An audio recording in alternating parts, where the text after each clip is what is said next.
안녕하세요, 토토무당입니다. 실제 당첨 내역이며 함께 하신 분들 모두 축하드립니다. 조합은 매일 무료로 드리고 있으니 편하게 문의주세요. 구독, 좋아요, 알림 설정 한 번씩 부탁드리며 금일 분석 시작하겠습니다. 첫 번째 해외 축구 가시마 대 오카야마 경기 분석 시작하겠습니다. 홈팀 가시마 포메이션은 4-2-3-1이며 레오세아라는 결정력과 제공권 모두에서 존재감이 뚜렷한 자원입니다. 스즈키는 좌측에서의 드리블 돌파와 이선 연계 능력이 뛰어나며 탈레스는 중원에서 볼순환과 전진 패스 조율을 안정적으로 수행합니다. 가시마는 전방 압박 시 포백 라인을 유지하면서도 측면 공간을 넓게 활용한 전개로 경기 주도권을 확보해 나갑니다. 특히 홈 경기에서는 전반부터 점유율 중심의 운영과 짧은 패스 연결을 통해 안정적으로 경기 흐름을 가져오는 경향이 뚜렷합니다. 최근 수비 라인의 커버 범위와 미드필더 간 거리 유지도 좋아지며 후반에도 흔들림 없이 전술적 균형을 유지하는 중입니다. 원정팀 오카야마 포메이션은 3-4-3이며 루캉은 문전 앞에서의 존재감은 있지만 연계 플레이에서 고립되는 장면이 자주 나옵니다. 기무라는 오른쪽 측면에서의 속도는 있으나 크로스의 완성도와 수비 전환 시 커버가 불안정합니다. 아타루는 중원에서 압박 참여는 활발하지만 빌드업 리듬과 탈압박에서는 다소 한계를 드러냅니다. 오카야마는 원정에서 수비 라인 간격 유지가 쉽게 무너지는 흐름이며 후반 체력 분배 실패로 인해 실점 가능성이 꾸준히 발생하고 있습니다. 특히 세트피스 수비 집중력이 떨어지고 하프라인 부근에서의 압박 회피 능력도 전술적 허점을 낳고 있습니다. 가시마 승을 봅니다. 가시마는 홈에서 자신들의 전술을 충분히 구현하며 안정된 수비 밸런스와 측면 전개 속도로 경기를 장악해 나가고 있습니다.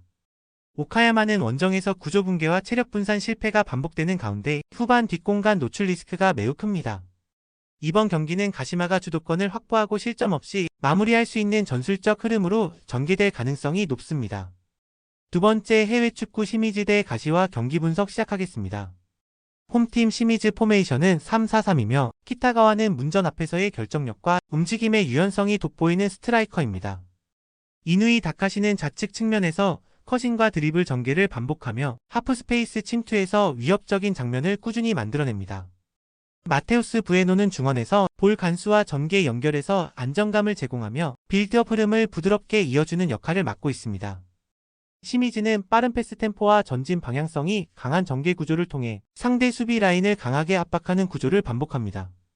특히 이누이 다카시 중심으로 페널티 박스 근처까지 빠르게 접근하는 장면이 많아 상대 3백을 좌우로 흔들기 좋은 전술 구조입니다. 원정팀 가시와 포메이션은 3-4-3이며 카키타는 제공권은 갖췄으나 연계 움직임이 둔하고 전방 압박 가담도 미진합니다. 고이즈미는 측면에서 활동량은 있지만 수비 전환이 느리고 돌파 대응에서도 흔들리는 장면이 잦습니다. 나카가와는 중원에서 탈압박 능력은 있지만 수비라인 커버에서는 약점을 보이며 세컨드볼 대응도 불안정합니다.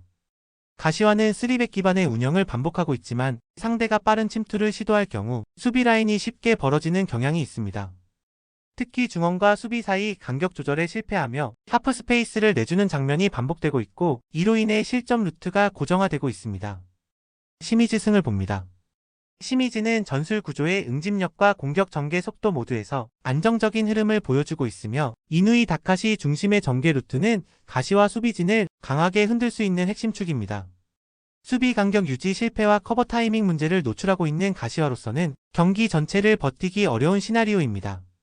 세 번째 해외 축구 산프레체 히로시마 대 나고야 경기 분석 시작하겠습니다. 홈팀 산프레체 히로시마 포메이션은 3-4-3이며 키노시타는 전방에서의 민첩한 움직임과 짧은 공간 활용 능력이 뛰어난 자원입니다.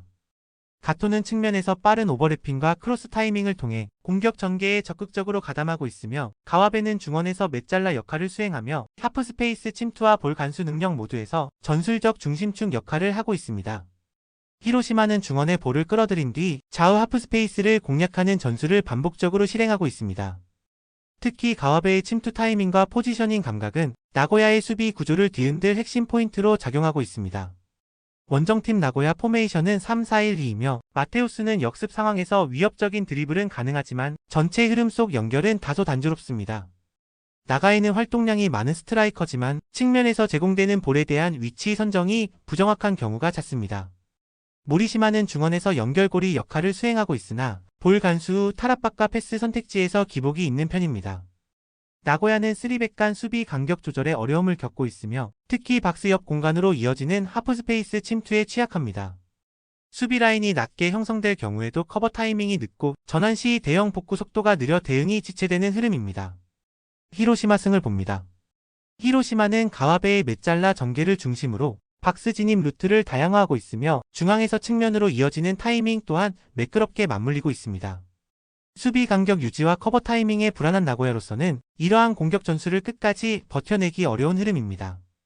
네 번째 해외 축구 후쿠오카 대 비셀고베 경기 분석 시작하겠습니다. 홈팀 후쿠오카 포메이션은 3-4-3이며 우수인은 최전방에서 제공권 싸움과 세컨드볼 확보에 강점을 가진 스트라이커입니다. 코노는 측면에서 속도감 있는 전개와 크로스 시도에 장점을 지니고 있으며 키타지마는 중원에서 템포 조율과 압박 커버를 병행합니다. 하지만 전체적인 포백과 미드진 간격 유지가 무너지며 상대 역습에 쉽게 흔들리는 장면이 반복되고 있습니다. 특히 후방 전환 시 풀백과 윙백의 복귀 속도가 늦어지며 박스 근처에서 수적 열세에 몰리는 문제가 노출되고 있습니다. 원정팀 비셀고베 4-3-3 포메이션을 중심으로 후방에서부터 정교하게 빌드업을 전개하며 안정적인 수비 전환과 중원 장악력을 동시에 추구하는 팀입니다. 사사키는 박스 근처에서 결정력을 발휘하는 스트라이커이며 장 파트리크는 중원에서 템포 조절과 전진 패스 전개에 핵심적인 역할을 수행합니다. 미야시로는 측면 돌파와 컷인 패턴이 뛰어나며 1대1 돌파 능력도 탁월합니다. 최근 경기에서는 박스 안에서의 연계 완성도가 높아지고 있으며 후반 들어 수비 라인 컨트롤과 체력 유지도 안정적인 흐름을 보입니다. 비셀고베 승을 봅니다. 공격과 수비 양면에서 구조적 안정성을 확보한 비셀고베가 무너진 간격과 복귀 타이밍이 느린 후쿠오카를 상대로 우위 점유 흐름을 계속해서 가져갈 가능성이 높습니다. 실점 루트가 고정화된 후쿠오카에게 이번 경기는 리스크 관리조차 벅찬 흐름이 될 수 있습니다. 결국 후쿠오카가 기대할 수 있는 시나리오는 단순 역습 외엔 거의 없다는 점도 감안해야 합니다. 다섯 번째 해외 축구 교토퍼플상가 대 간바오사카 경기 분석 시작하겠습니다. 홈팀 교토퍼플상가 포메이션은 4-3-3이며 하라는 박스 안 움직임과 세컨드볼 반응 속도에서 강점을 보이는 결정형 스트라이커입니다. 마르코 툴리오는 좌측 터치라인 돌파 능력이 뛰어나며 전개 속도를 직접 끌어올리는 역할까지 수행합니다. 요네모토는 중원에서 템포 조절과 전진 패스 연결에 능하고 수비 전환 구간에서도 안정적인 커버를 제공합니다. 교토는 좌우 측면을 넓게 활용하며 하프 스페이스를 비우는 구조로 상대 수비를 측면으로 벌려놓는 전개를 반복하고 있습니다. 특히 마르코 툴리오의 돌파와 컷백 연결은 간바 수비진의 전환 속도를 지속적으로 시험할 수 있는 결정적인 루트입니다. 원정팀 간바오사카 포메이션은 4-2-3-1이며 툰맷은 빌드업 기여도는 낮고 하프라인에서 볼 처리 속도도 다소 둔한 편입니다. 윌튼 펠리페는 전방 압박보다는 오프더볼 움직임에 강점이 있으나 측면 공간 활용도는 떨어집니다. 우사미 다카시는 역습 상황에서 볼을 전개하는 능력은 있지만 수비 연계와 전환 시 수비 기여도는 제한적입니다. 간바오사카는 측면 커버에서 풀백과 윙어 간 거리 조절이 제대로 이뤄지지 않아 상대 측면 침투에 쉽게 노출되고 있다. 전환 속도가 느려 돌파 이후 박스로의 빠른 볼 접근을 허용하며 수비 라인이 미처 정돈되기 전에 마무리 슈팅을 허용하는 경우가 많습니다. 교토퍼플상가 승을 봅니다. 교토는 마르코 툴리오의 측면 침투를 중심으로 빠른 공격 전환과 박스 접근 타이밍을 효율적으로 맞춰가고 있습니다. 간바오사카는 수비 간격 유지와 측면 커버 타이밍이 어긋나면서 후반 집중력 저하까지 겹치는 흐름입니다. 경기 전개 구조상 교토의 측면 우위가 결정적인 승부 요인으로 작용할 가능성이 높습니다. 더 많은 경기의 정보와 분석이 궁금하시다면 영상 하단의 댓글을 확인해 주시면 되겠습니다. 높은 적중률을 위한 방법은 양질의 정보입니다. 무턱대고 남들 따라 했다간 손실만 볼 뿐입니다. 최대한 전문가의 도움을 받아서 양질의 정보와 높은 적중률을 경험해보세요.